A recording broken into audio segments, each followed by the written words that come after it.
Olá, crianças, tudo bem? Vamos lá continuar o assunto da gente hoje, tá certo? A gente vai começar com as características gerais da República Velha, tá bom? Então, foi um período da história do Brasil onde a maioria dos brasileiros trabalhavam no campo. Mais ou menos 70% da população vivia no campo. Então, a gente está falando de um país essencialmente agrário. E é isso, por exemplo, que vai justificar a importância do coronelismo. Então, essa sociedade rural ela era submetida a esses fazendeiros, aos coronéis.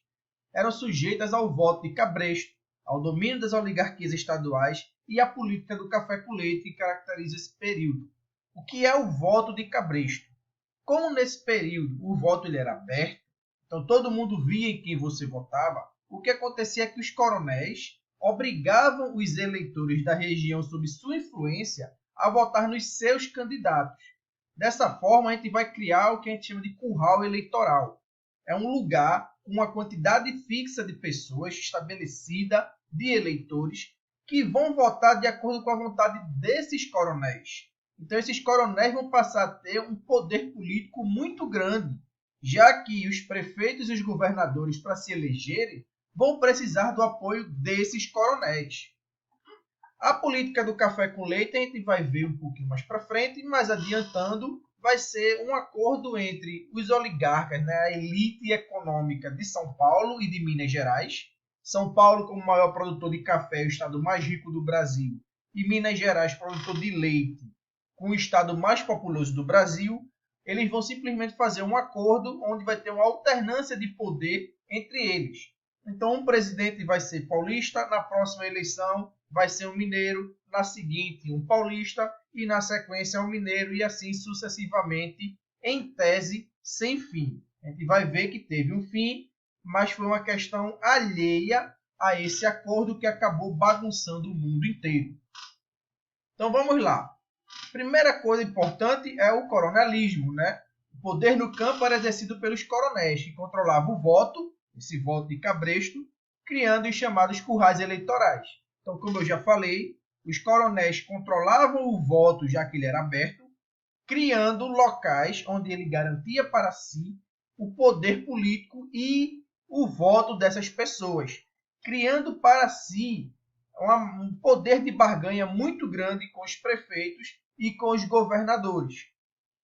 Isso vai desembocar no que a gente chama de política dos governadores, que surge lá no governo do presidente Campos Salles, ainda no século XIX, né?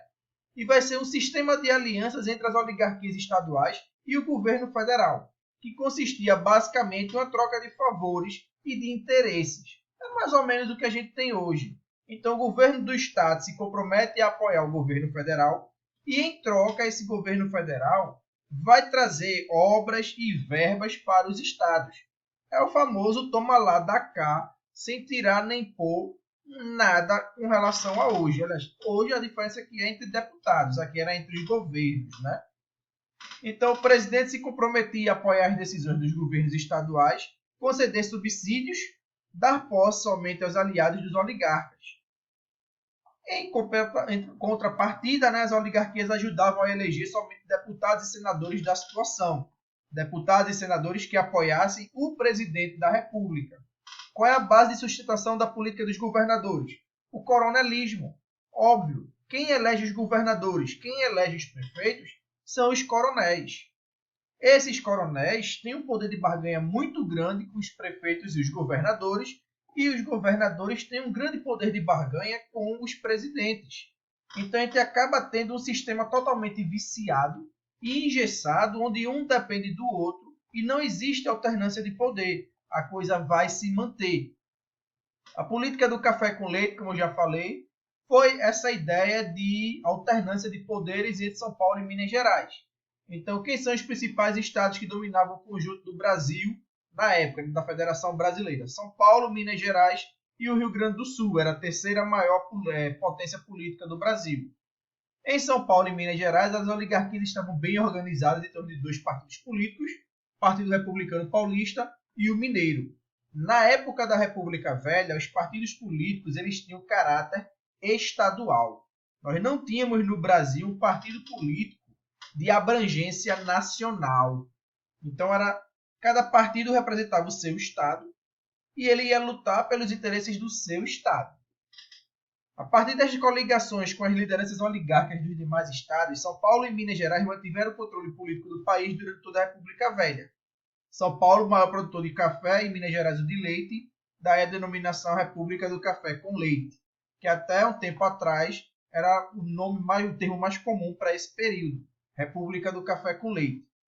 De um tempo para cá se mudou para a República Oligárquica ou República Velha, mas o mais correto seria realmente a República Oligárquica. Aí vamos lá. A eleição para presidente da República era quase sempre uma farsa, jogo de cartas marcadas pelas oligarquias. Antes das eleições, os líderes políticos do Partido Republicano Paulista e do Mineiro se reuniam e depois chegavam a um acordo a respeito de quem seria o próximo presidente do Brasil. Isso vai perdurar até a eleição de 1930. Aí, quando vai ter a crise de 29, que vai acabar com a economia mundial, esse acordo vai ser rompido por São Paulo e aí vão surgir as condições para o surgimento. Vamos ter uma oportunidade de uma chapa de oposição com poder, de ganhar a eleição. No caso, não vai ganhar, mas isso vai mudar toda a situação do Brasil. A gente vai ter o Convênio de Taubaté. O Convênio de Taubaté vai ser um acordo de interesse econômico.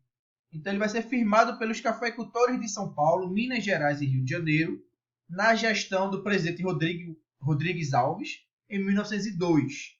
Consistia em quê? Uma política de valorização artificial do preço do café. Como é que isso funcionava? O governo ia comprar o café excedente e assim evitaria que o preço do mesmo caísse no mercado. Para o governo comprar, ele teria que contrair empréstimos. Então, na prática, o que era o Convênio de Taubaté? Era uma forma de você burlar a lei da oferta e da procura. Então, o que regula o preço de um produto é a oferta desse produto e a demanda por esse produto. Resumindo, quem quer, a quantidade de gente e o quanto se quer vender desse produto e a quantidade de gente que quer comprar esse produto. A prática é que o Brasil produzia mais café do que o mercado dava conta de consumir. Isso, logicamente, joga os preços para baixo, para o preço do café cair. Como é que o preço do café não caía? Por conta do Convênio de Taubaté. O governo comprava todo o excedente que eu não conseguisse vender.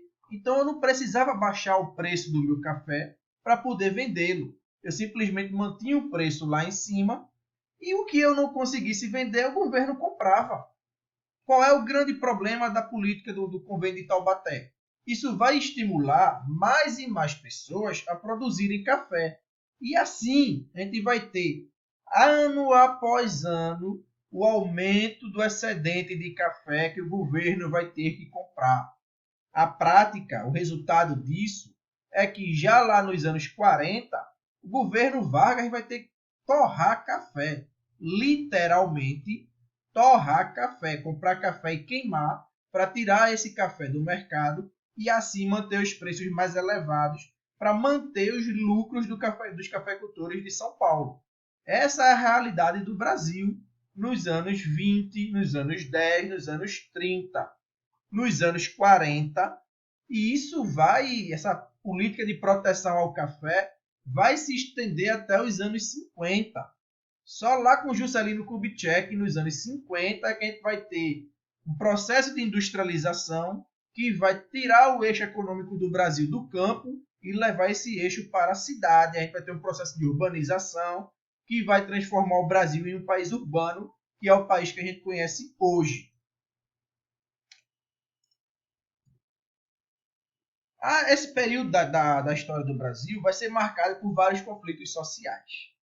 A gente vai ter a Guerra de Canudos, a gente vai ter o Contestado, vai ter a Revolta da Vacina, a Revolta da Chibata, vai ter o Cangaço. Então a gente vai ver agora alguns desses movimentos um pouco mais aprofundados. Então, primeiramente, a Guerra de Canudos, lá na Bahia, ainda no século XIX, teve como líder Antônio Conselheiro.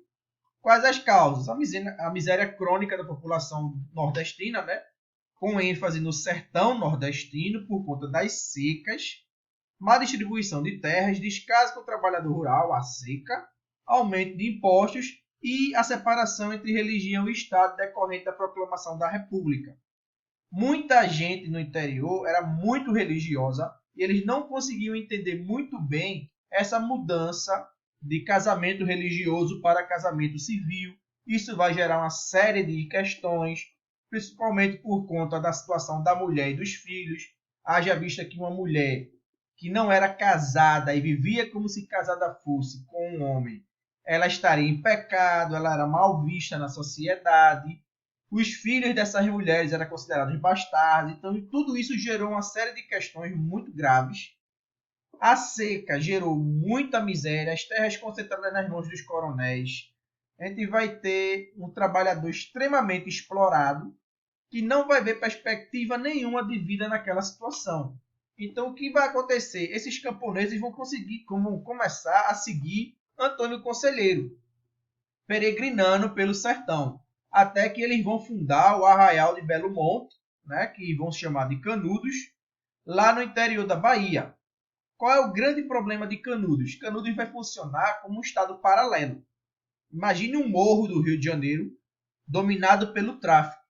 Quem manda é o tráfico, não é o governo do Rio de Janeiro, nem do município, nem do estado, muito menos o governo federal. Quem manda é o traficante. Canudos era dessa forma, quem mandava era conselheiro. Então não tinha governo da Bahia, não tinha prefeitura, não tinha governo federal que mandasse em Canudos. Canudos funcionava à parte, à margem de tudo isso. E isso vai opor o governo republicano e os coronéis, mais a igreja, porque conselheiro era um líder religioso. Então todos eles vão se unir contra Canudos.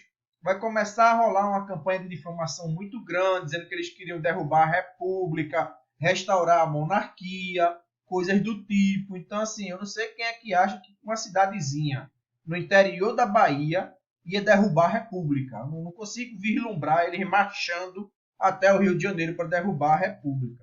Mas vai ser feita essa propaganda, né? A gente vai ter uma série de expedições contra Canudos. As primeiras são derrotadas. Na última, que o jornalista Euclides da Cunha ele vai escrever o livro dele, Os Sertões, que é um clássico da literatura brasileira. Recomendo muito que leiam, certo? Aí, no final, obviamente, né, Canudos vai ser destruída, todo mundo vai morrer, basicamente. Segundo Euclides da Cunha, Canudos não vai se render, vai lutar até o fim. A Guerra do Contestado ela já é no século XX, né? Lá na divisa entre Santa Catarina e o Paraná, e as causas são basicamente a exploração dos camponeses, concessão de terra e benefícios para empresas inglesas e americanas que provocaram a expulsão e marginalização de pequenos camponeses. Basicamente se queria construir uma ferrovia na região, e aí se expulsou esses camponeses dessas terras sem direito à indenização. Isso vai gerar uma revolta muito grande. Eles vão ser liderados por esse José Maria. José Maria vai ser morto, vai surgir um grupo de irmãs que vão liderar esse movimento, vai virar uma guerra de guerrilha e eles vão ser cercados e massacrados pelas tropas federais. O cangaço, por outro lado, é uma situação à parte, né? O cangaço vai ser um movimento de banditismo social. Então eu vou roubar, mas não vai ser aquele cara que vai roubar para comprar uma Ferrari, comprar um carro importado e ficar ostentando no Instagram. Eles vão roubar para sobreviver, vão roubar para se vingar, porque o cangaço tem muito a ver com disputa de terras lá dentro do sertão. Então, esse mito do Robin Hood ele não é tão real assim, não. Muito cangaceiro vai matar, vai roubar, vai estuprar, vai pintar miséria. De verdade, ele não vai roubar para distribuir, não. Ele vai roubar para o bando dele. Vai ter muita questão realmente de vingança por brigas por terra. Eles vão ser perseguidos pela polícia, né? A polícia volante que ficava zanzando pelo sertão. O principal líder Lampião, né? Tá aqui, a área de abrangência é o sertão. Aqui as cabeças do grupo de Lampião já morto. E no final já dos anos 30, o movimento do cangaço vai estar basicamente encerrado. Por hoje é só, crianças. Beijo para vocês, até a próxima.